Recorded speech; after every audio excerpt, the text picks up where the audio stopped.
नाज़रीन, ज़िमनी इंतखाबात में मुस्लिम लीग नून ने मैदान मार लिया। कौमी और सूबाई असम्बलियों की 13 नशस्तों में से 12 पर नून लीग कामयाब रही और सिर्फ एक नशस्त पर पीपल्स पार्टी कामयाब हो सकी।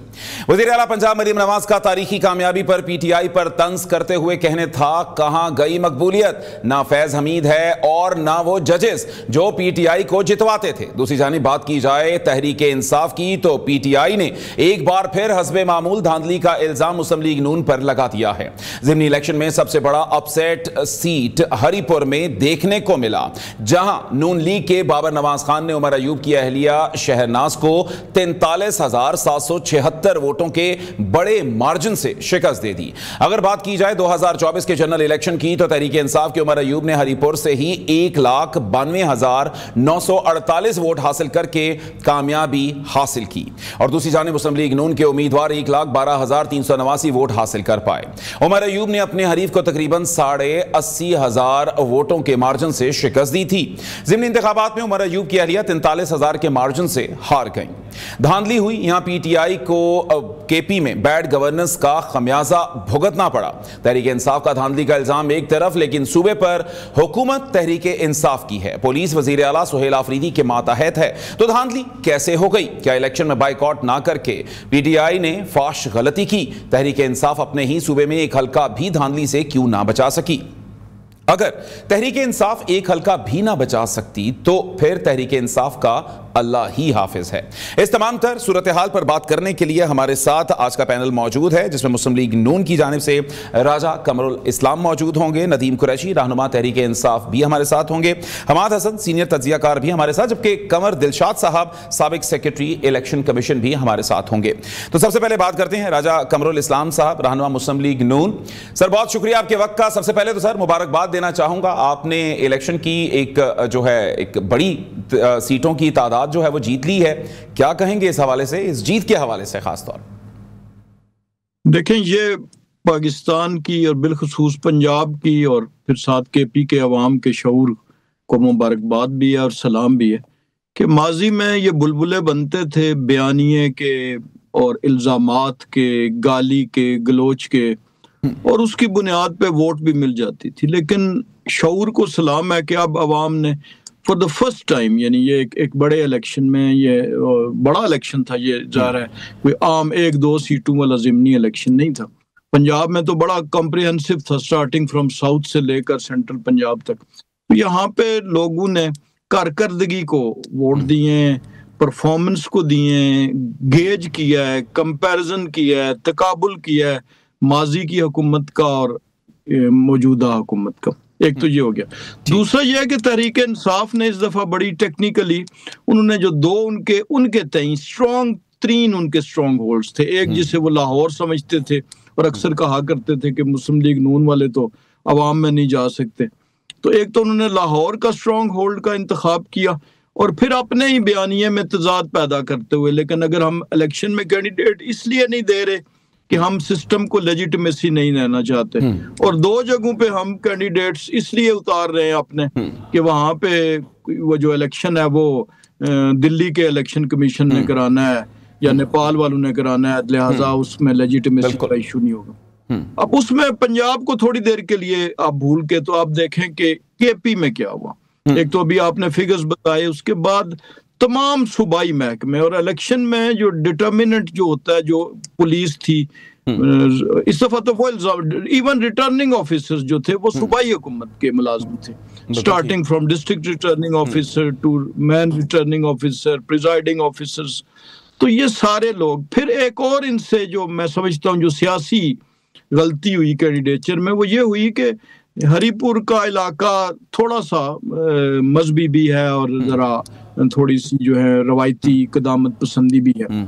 तो इन्होंने कैंडिडेट दिया उमर अयूब साहिबा की बेगम साहिबा को, और उनको साथ जो है वो और दूसरों को वो कह रहे ख्वातीन आके काम करें, ख्वातीन सामने आए, और अपनी, तो ये भी एक लोगों ने इस चीज को बड़ा महसूस किया कि आप यानी एक तरफ आप समझते हैं कि किसी इज्जतदार घराने। जी राजा साहब, आपका पॉइंट ऑफ व्यू आ गया। हाँ जी, जरा ये PTI वाले भी हमारे साथ हैं, जरा उनसे भी इसी पर बात कर लेते हैं। राजा साहब जी, नदीम कुरैशी साहब, क्या समझते हैं, कहां पे क्या हुआ? अगर बानी की जानिब से कहा गया बाइकआउट किया जाए, 2 सीटों पे फिर इलेक्शन लड़ा, क्या बेहतर ना था कि अगर आप बाइकआउट की तरफ चल पड़े हैं तो सारे का बाइकआउट करते, और अगर लड़ना था तो सारी सीटों पे लड़ देते?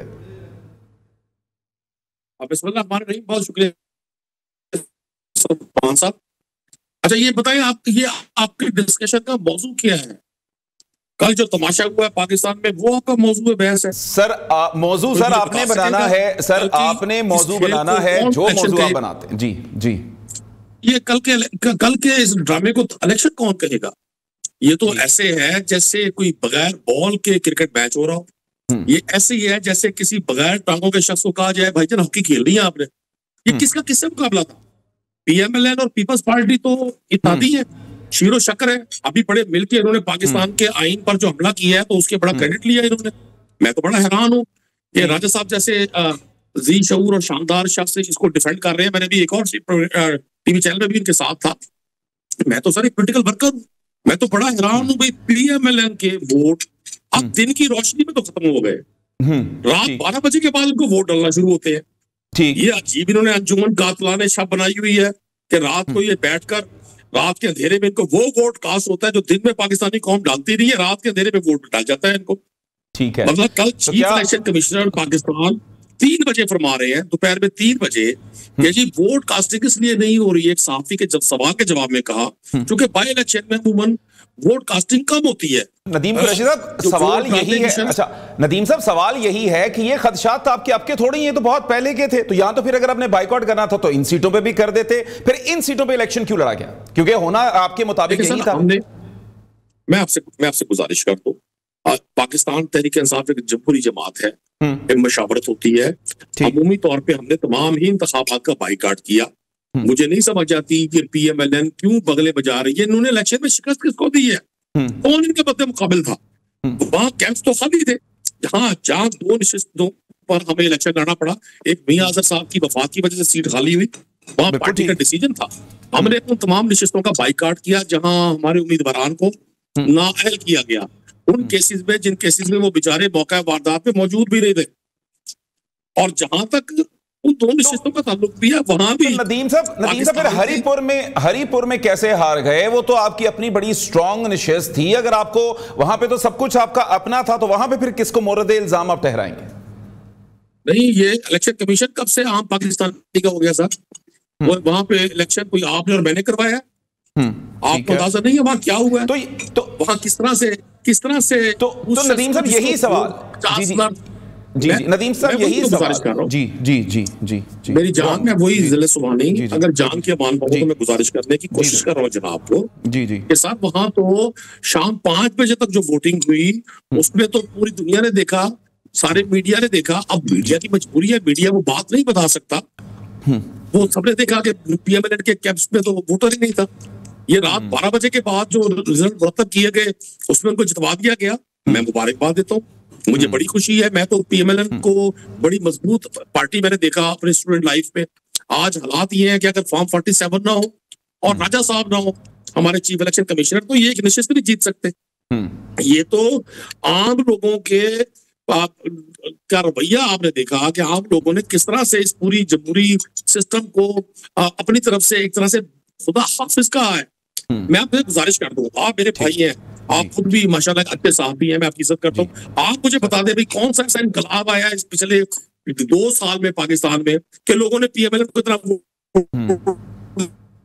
दे दिया? भाई 5300 अरब रुपए का इल्जाम करप्शन का इन पे आईएमएफ ने लगाया है। ये पाकिस्तान के वसाइल को लूट के खा रहे हैं। पेट्रोल इन्होंने 100 रुपए कर दिया जो लोगों ने वोट दे दिया, बिजली का इन्होंने 10 रुपए का कर दिया जो लोगों ने इनको वोट दे दिया। कोई एक कारनामा मुझे तो बताएं। मैं पापा असेंबली का पार्ट हूँ, आम आदमी का नुमाइंदा हूँ, खुद आम आदमी हूँ, खुद वो जिंदगी बसर कर रहा हूँ। वो तमाम तकलीफ चैलेंजेस खुद फेस कर रहा हूँ जो पाकिस्तान का कॉमन आदमी फेस कर रहा है। इन्होंने कारनामा कौन सा सर अंजाम दिया है सर जिस पर इनको इतना वोट डल गया? मैं तो बड़ा हैरान हूँ इस बात पर। ठीक, आपका पॉइंट ऑफ व्यू आ गया, बिल्कुल ठीक। जी बिल्कुल नदीम साहब, आपका पॉइंट ऑफ व्यू आ गया। अच्छा कमर दिलशाद साहब, बहुत शुक्रिया आपके वक्त का भी। किस तरह से देखते हैं कल के इलेक्शन को?